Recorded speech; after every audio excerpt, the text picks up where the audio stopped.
Yeah.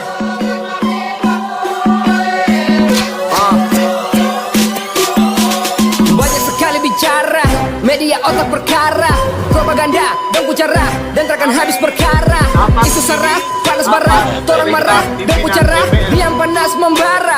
Sekarang harus tong bicara, mana gunung dan pantai, jangan lagi tong bakalai, mana sapu dan kante, mari tong baku kele, baku jaga, baku pele. Sekarang tinggal tong saja mari kita orang baku baik.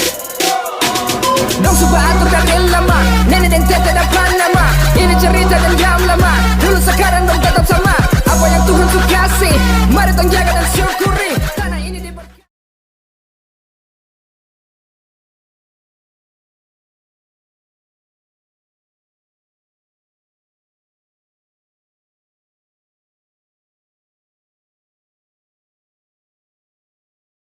Selamat malam, salam jumpa kembali lagi bersama dengan saya di saat malam hari ini.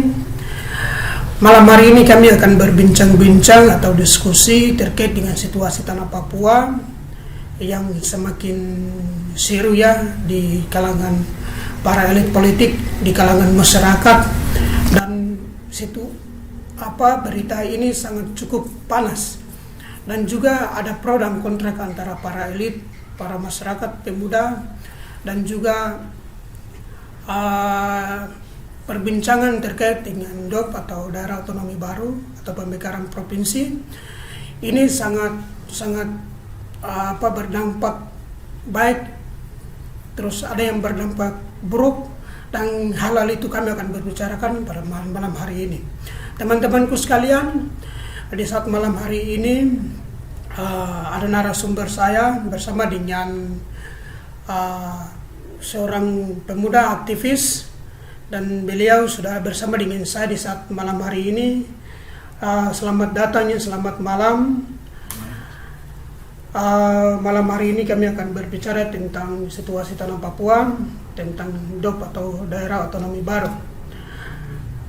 Ya, selamat malam. Nah, ini situasi yang sangat memanas. Dan malam hari ini kami coba-coba membongkar sedikit rahasia-rahasia atau kepentingan dari para elit atau para pemimpin daerah di beberapa kabupaten, termasuk di wilayah Mepago hari ini sampai sudah berdarnya isu terkait dengan pemekaran ini. Ya, yang pertama itu apa saja kriteria ya, syarat utama untuk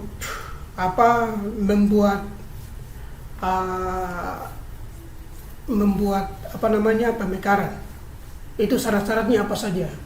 Baik, terima kasih kesempatan yang berbahagia ini untuk kita berdiskusi, berbicara tentang sejumlah agenda penting, agenda yang juga merupakan agenda-agenda malapetaka yang kemudian membuat orang Papua mati hari demi hari.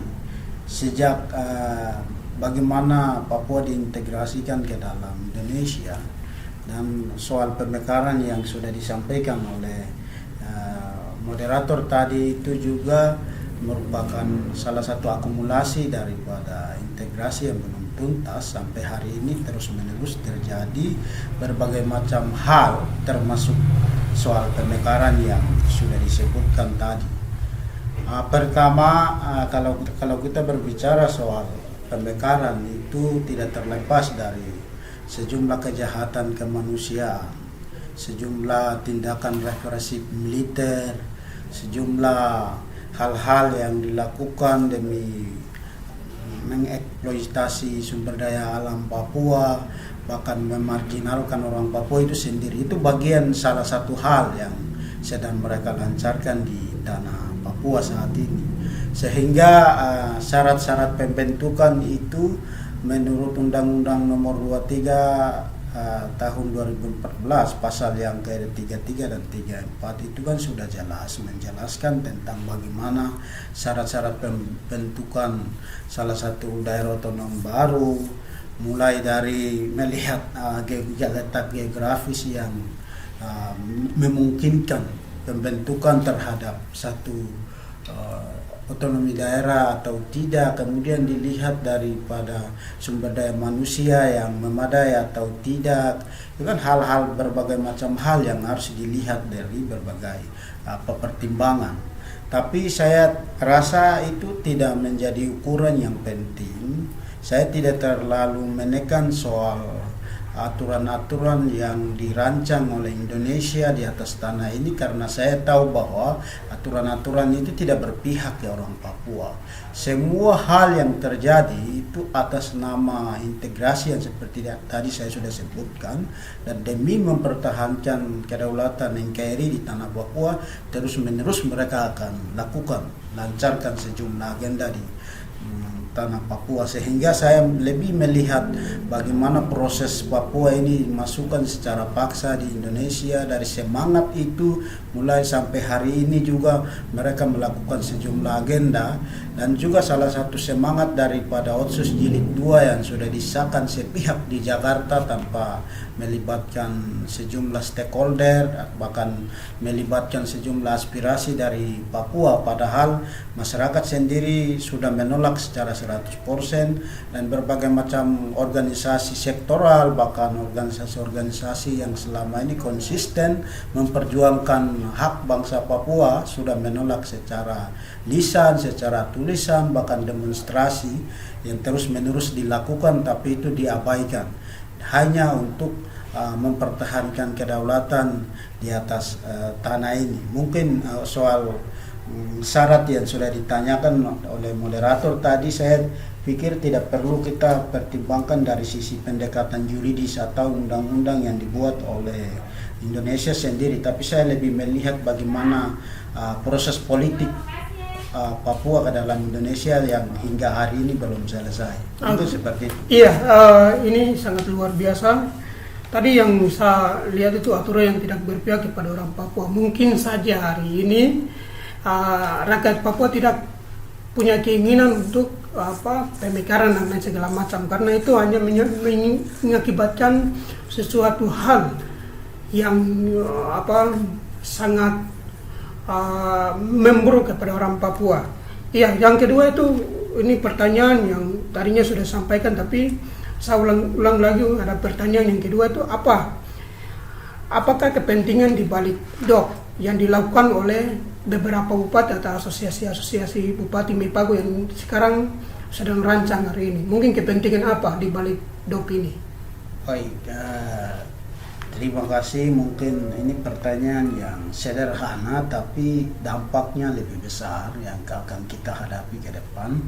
Bagaimana semua hal yang mereka lakukan itu juga akan berdampak buruk, bahkan kepentingan-kepentingan yang terselubung di dalam hanya untuk memusnahkan orang Papua, kemudian mengeksploitasi sumber daya alam, bahkan sejumlah agenda-agenda jahat yang mereka akan lanjutkan di atas tanah kita. Sehingga pertanyaan ini memang saya secara tegas mengatakan bahwa ini memang agenda yang membawa malapetaka bagi kita orang Papua. Kita tidak melihat dampak yang positif, kita tidak melihat satu kemajuan yang akan memajukan sisi ekonomi, kesejahteraan, bahkan sisi-sisi yang lain akan membuat kita maju. Tapi saya melihat di sisi negatifnya kehadiran pemekaran itu akan sangat luar biasa, sehingga semua pihak mulai dari bupati-bupati Mepago, bupati Paniai, bupati Deyai, Dogiai, Nabire, dan Intan Jaya yang selama ini, yang sampai hari ini terus-menerus berjuang untuk bagaimana menghadirkan Provinsi Papua Tengah yang sebenarnya tidak memenuhi syarat seperti yang tadi saya sudah katakan.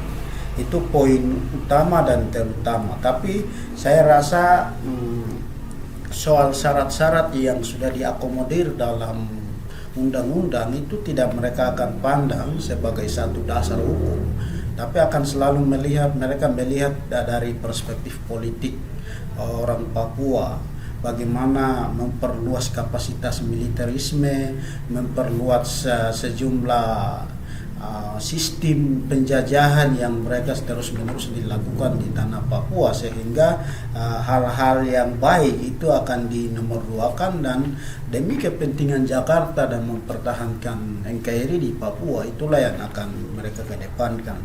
Sehingga saya mau katakan pada malam hari ini dengan tegas kepada bupati-bupati boneka Jakarta yang hanya dimanfaatkan oleh Jakarta untuk mereka menjalankan agenda-agenda Jakarta, sehingga saya tidak segan-segan katakan bahwa mereka itu adalah bupati-bupati boneka yang hanya diobjekkan oleh Jakarta untuk bagaimana meloloskan sejumlah kepentingan Jakarta, salah satunya adalah pemekaran itu sendiri. Sehingga saya mau beri satu catatan soal itu tentang bagaimana bupati itu lebih melihat kepentingan rakyat, aspirasi yang terus-menerus orang Papua sampaikan kepada Jakarta, bahkan para penguasa melalui media, aksi, bahkan dengan cara-cara yang selalu kita lakukan untuk melawan Jakarta. Mungkin seperti itu. Ya baik, mungkin ada berupa pertanyaan. Tadi memang sudah disampaikan oleh narasumber. Mungkin ada di balik DOP ini ada punya kepentingan. Ya misalnya hari ini kan di Intan Jaya ini kan lagi mengungsi, terus di Intan Jaya itu ada Blok Wabu. Apakah mungkin keterkaitan antara Blok Wabu? Mungkin saja. Mungkin pendapat Anda bagaimana? Mungkin ada hubungan antara Blok Wabu. Akhirnya hari ini kan ada masyarakat mengungsikan, mungkin hari ini militer yang lebih banyak di Intan Jaya. Mungkin bagian itu dari pandangan Anda bagaimana? Baik, terima kasih. Mungkin secara langsung saya mau katakan bahwa kalau hubungan antara sejumlah investasi asing, bahkan sejumlah aset-aset kapitalisme yang terus-menerus dibangun di Mepago, termasuk Blok Wabu, kelapa sawit di Nabire, bahkan pencarian emas secara ilegal login di sepanjang Nabire sampai di pedalaman Paniai di Derewo. Ini kan akumulasi dari semua agenda yang Jakarta lakukan, termasuk pemekaran itu adalah, saya mau katakan bahwa mama kandung daripada sejumlah perusahaan yang dilakukan. Setelah ada pemekaran, di situ akan melakukan kedudukan militer secara besar-besaran. Mungkin kehadiran pos Koramil, kehadiran Polres, kehadiran sejumlah pos-pos militer, sehingga sejumlah perusahaan yang tadi sudah disebutkan itu akan merasa nyaman, dilindungi, di backup oleh militer yang memang luar biasa, sehingga operasi eksploitasi alam, pengerusakan terhadap hak ulayat tanah itu akan terus-menerus dilakukan, sehingga itu tidak dipisahkan antara militer, tidak dipisahkan juga antara perusahaan yang ada, dan itu satu kesatuan yang kita tidak bisa dipisahkan. Itu sejumlah akumulasi satu agenda dari Jakarta untuk bagaimana melakukan sejumlah agenda-agenda jahat di Papua, sehingga pada prinsipnya tadi saya sudah katakan bahwa kita orang Papua bersatu menolak pemekaran, karena itu akan membuka malapetaka bagi orang Papua, kemudian masa depan kita sendiri, masa depan anak cucu kita, sehingga kita termarginalisasi, sehingga 5 tahun, 10 atau 15, 30 tahun ke depan kita bisa terjadi seperti orang-orang di aborigin di Australia. Sehingga kami dengan tegas katakan sejumlah agenda yang bertopeng apapun dalam atas nama pembangunan kesejahteraan, pembangunan jalan, bahkan pembangunan apapun yang dilakukan oleh Jakarta, tetap kami akan tolak, karena itu bukan keinginan dan aspirasi daripada rakyat Papua, bahkan lebih khusus rakyat Mepago. Mungkin seperti itu. Oke, ya, terima kasih. Inilah penjelasan yang sudah disampaikan oleh narasumber, dan yang sangat dipikirkan, yang saya pikir hari ini adalah hak sebesar-besar yang dilakukan oleh mahasiswa dan masyarakat di Kota Jayapura. Mungkin saja ada pandangan yang perlu mau disampaikan kepada semua warga masyarakat, khususnya orang Papua yang ada di tanah Papua. Tadi saya ada melihat itu setelah masa aksi mulai kumpul di berbagai titik dan juga berjalannya waktu itu pada jam 10 itu hujan, tiba-tiba hujan, terus saya melihat dan mulai datang dari arah Koya, terus dia mulai datang dari arah Sentani, dan titik kumpulnya di tengah. Mungkin dari pandangan itu mungkin apa yang mungkin narasumber pikirkan, mungkin ada sesuatu yang mungkin perlu disampaikan dengan situasi yang tadi terjadi. Iya. Baik, terkait tentang sejumlah pernyataan sikap, upaya-upaya penolakan yang dilakukan oleh rakyat Papua itu sendiri, termasuk aksi dan demonstrasi yang terus-menerus dilakukan oleh rakyat Papua, bukan hanya hari ini. Dari sejak Papua dimasukkan paksa ke dalam NKRI pada tanggal 1 Mei 1963 sampai hari ini, rakyat Papua terus-menerus melakukan perlawanan menuntut tentang mengembalikan hak politik yang dirampas dari kita orang Papua. Kemudian sebagai bentuk perlawanan juga orang Papua kembali melakukan perlawanan terhadap Indonesia pada 1969 yang disebut sebagai PPRA itu. Kemudian kesini lagi kita melihat sejumlah perlawanan yang terus kami lakukan tapi tidak diindahkan oleh Jakarta, sehingga tadi yang dilakukan oleh mahasiswa itu bukan puncak daripada perlawanan kami rakyat Papua, tapi itu adalah sikap-sikap konsekuen yang kami akan terus-menerus lakukan ke depan untuk terus-menerus melawan kolonial Indonesia di atas tanah ini. Dan lebih khusus kita melihat dinamika aksi demonstrasi yang terjadi hari ini dalam rangka menolak sejumlah agenda DOP yang terjadi di Papua. Memang hari ini sangat jelas-jelas tentang demonstrasi itu didukung oleh alam Papua sendiri. Bagaimana militer, polisi sengaja bahkan melakukan sejumlah tindakan-tindakan represi untuk upaya membubarkan masa aksi dari beberapa titik. Di titik Gapura dibubarkan dan beberapa titik lainnya, bahkan di asrama Nayak 1 di Kamkei hingga melakukan tembakan, bahkan keluarkan gas air mata.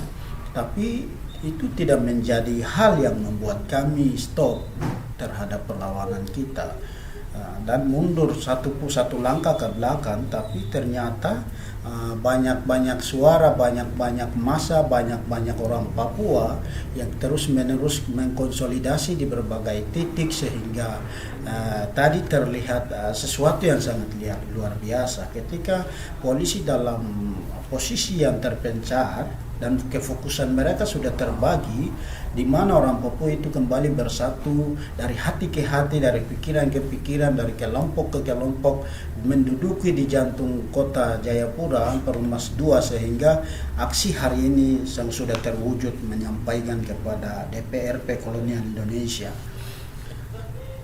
Sehingga saya mau katakan kepada para penguasa, lebih khusus buat para bupati di Mepago, bahwa aksi hari ini jangan anggap remeh, jangan hanya sebatas turun jalan, tapi ini artikulator atau ini adalah aspirasi yang diterjemahkan oleh mahasiswa itu sendiri, sehingga mahasiswa menyampaikan ke Jakarta dengan tegas bahwa mereka sudah menolak.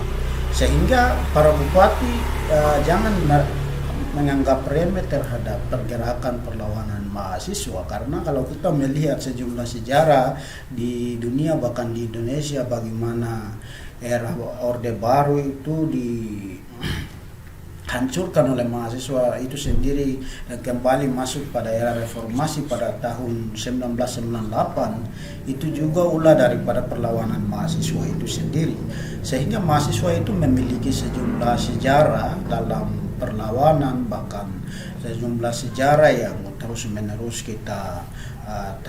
kita melihat, mendengar, bahkan kita membaca, sehingga para bupati dalam hal ini kepada wilayah Mepago yang sedang mati-matian memperjuangkan agenda Jakarta yang bukan merupakan kepentingan rakyat, segera stop.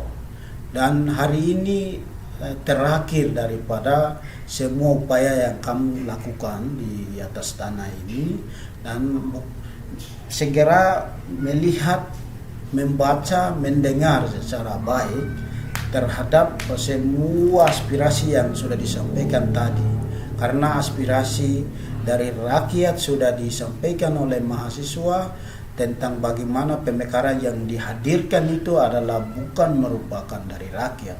Sehingga bagian ini menjadi PR untuk dapat direnungkan dimanapun Anda berada kepada semua para bupati, kalau kalian mau hidup di atas tanah ini, karena alam Papua pun turut hadir mengawal proses hari ini sangat luar biasa. Sehingga saya juga sebagai salah satu aktivis dari Mepago sangat kesal sejumlah upaya-upaya yang sangat fatal dan sangat konyol yang dilakukan oleh para bupati, sehingga dalam hal ini menjadi catatan ke depan.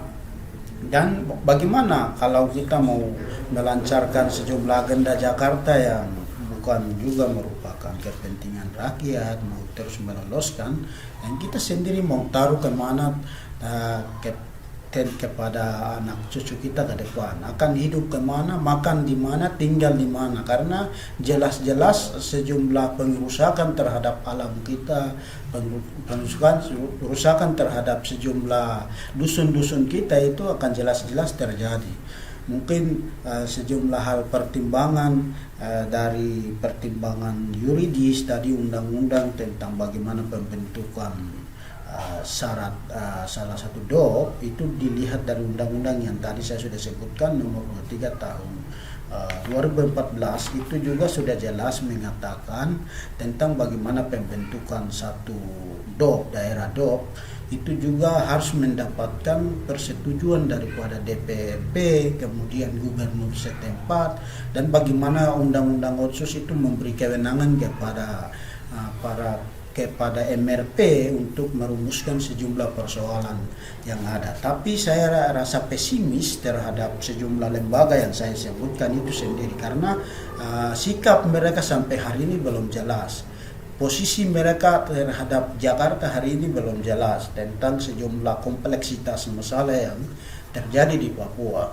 Sehingga jangan kita gantungkan harapan kepada kita anak-anak muda, anak-anak mahasiswa, anak-anak pemuda masyarakat yang terus-menerus konsisten memperjuangkan. Jangan kita menggantungkan harapan kepada para penguasa, termasuk DPR dan MRP, bahkan bupati-bupati, karena itu bisa jadi harapan yang palsu, dan nyatanya terjadi hari ini. Sejumlah aspirasi demi aspirasi kami sampaikan, tapi kejelasan bahkan keputusan yang dilakukan atau dibuat itu tidak berpihak kepada masyarakat, bahkan rakyat terjajah.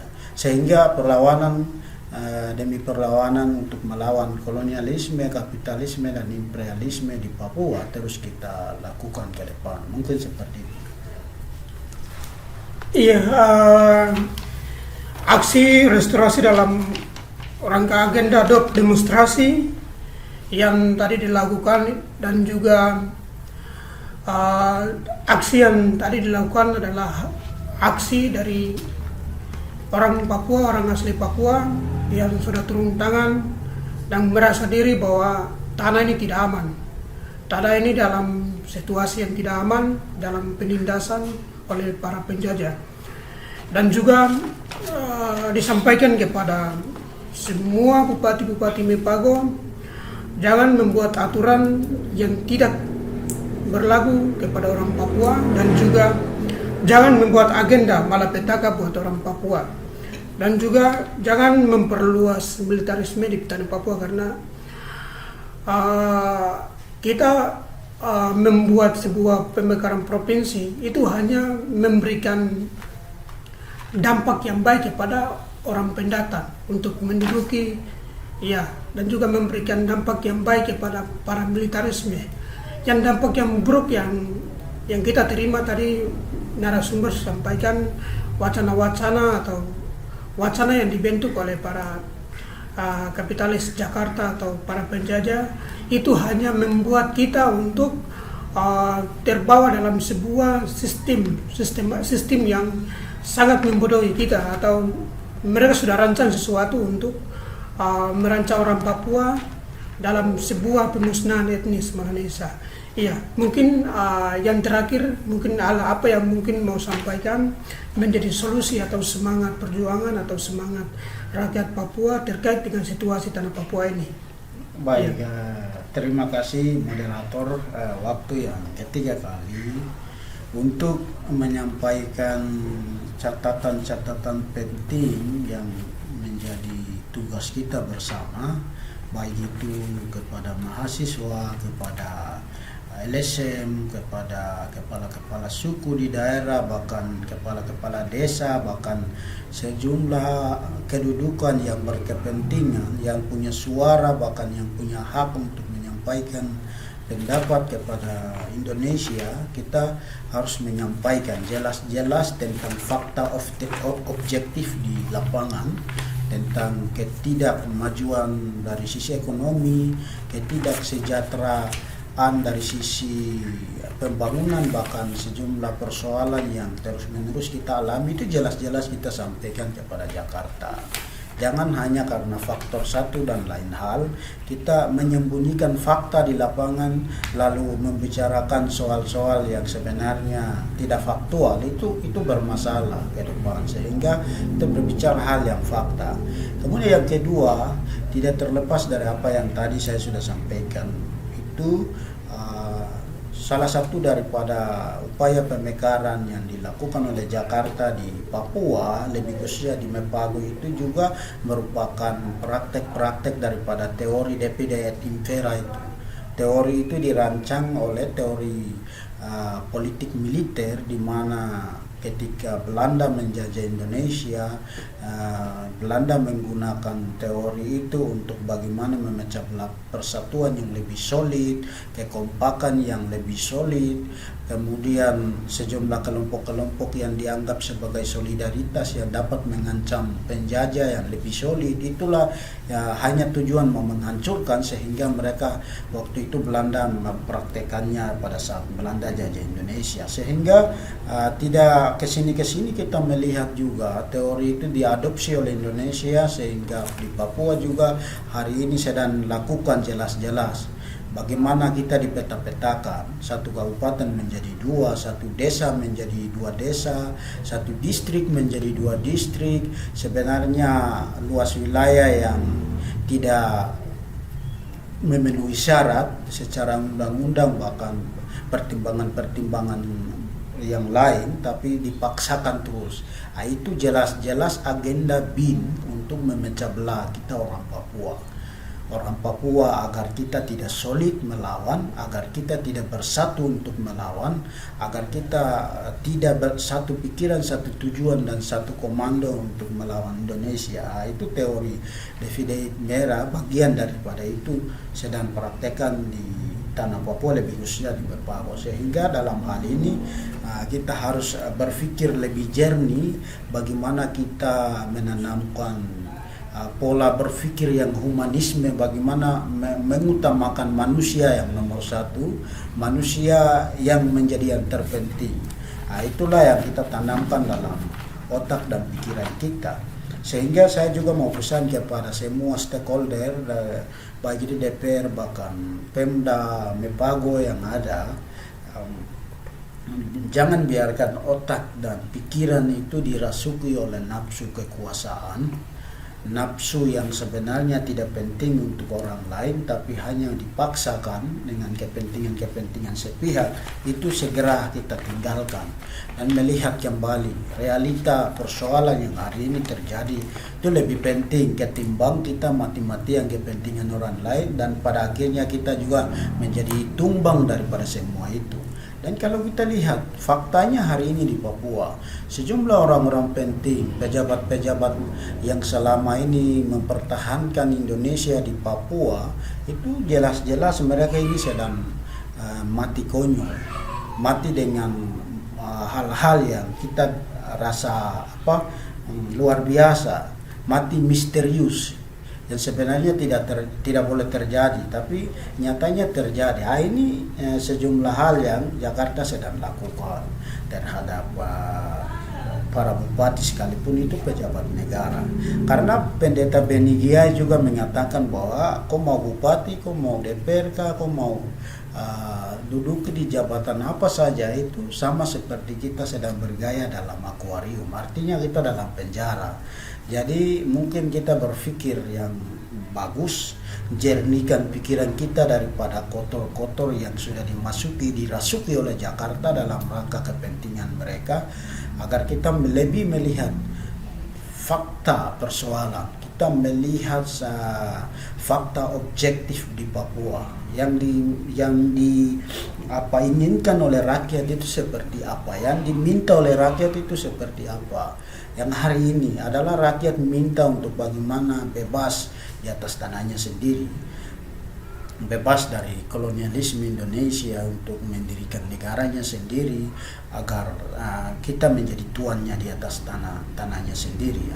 Itulah yang menjadi harapan serta solusi dari semua harapan yang terus-menerus kami lakukan di Papua. Sehingga apapun yang dilakukan, baik itu pembangunan jalan, pembangunan jembatan, pemekaran, bahkan rayuan-rayuan kemanusiaan yang lain, sekalipun itu lakukan, maka itu bukan solusi, tapi itu hanyalah malapetaka dan membuat masalah di atas masalah dan tidak membuahkan hasil yang positif. Sehingga saya mau pesan juga kepada Jakarta untuk bagaimana melakukan pendekatan humanisme, melihat persoalan Papua itu secara kemanusiaan, bagaimana manusia itu penting, bangsa itu juga menjadi yang nomor satu.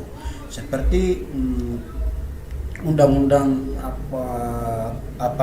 undang-undang hak asasi manusia yang sudah diratifikasi oleh Indonesia sendiri, itu harus kita menjunjung tinggi bagaimana betapa pentingnya manusia itu. Itu. Kemudian yang berikut, yang paling terakhir adalah orang Papua di mana saja kita berada, baik itu dengan kedudukan apa saja, dengan golongan apa saja yang kita sedang berada dimanapun, itu mari kita satukan pikiran, satukan barisan, kita bersolidaritas untuk menolak semua ketidakadilan, semua program-program yang tidak berpihak kepada rakyat, yang tidak diinginkan oleh rakyat. Kita menolak semua dan melakukan perlawanan yang lebih solid untuk ke depan menuju pembebasan yang hakiki dan kita berdaulat di atas kita punya tanah sendiri. Sehingga paling yang terakhir adalah kepada semua pemuda gereja, pemuda yang mahasiswa, pemuda yang dimanapun berdomisili dan dimanapun ikut terlibat organisasi, itu kita memiliki tugas moral, beban moral yang sangat luar biasa demi kepentingan rakyat ini ke depan. Sehingga ini menjadi catatan penting yang kita harus pikir agar kita selamatkan sisa dari yang tersisa ini. Mungkin seperti itu. Iya, baik, terima kasih kepada narasumber di saat malam hari ini, luar biasa. Inilah diskusi kami malam hari ini, perbincangan tentang DOP, daerah otonomi baru atau pemekaran. Yang perlu diketahui oleh kita semua adalah kalau ketika orang Papua bersatu, dia akan berbicara ke hati dan dia akan duduk di tengah jalan dan dia akan duduk bersama-sama untuk menyatakan sikap bahwa semua yang dilakukan oleh pihak-pihak tertentu yang tidak baik, yang tidak memberikan keuntungan bagi orang Papua itu tahu dan dia akan duduk dan dia akan sampaikan bahwa itu tidak benar. Dan juga terima kasih kepada narasumber dan catatan penting yang tadi disampaikan bahwa mari setiap anak-anak muda, entah dari elemen apapun, dari pemuda gereja, dari aktivis kemanusiaan, dari masyarakat dimanapun kita berada, dari Jayapura hingga sampai di tanah Papua, mari bersatu untuk kita bersatu dalam satu garis komando untuk melihat situasi tanah Papua ini ke depan. Terima kasih, Tuhan Yesus memberkati kita semua. Salam. Salam, sampai jumpa di lain kesempatan. Iya, di lain kesempatan kami akan berjumpa. Teman-teman kasih komentar untuk judul selanjutnya. Mungkin kami akan membahas ada di konten berikutnya. Koyo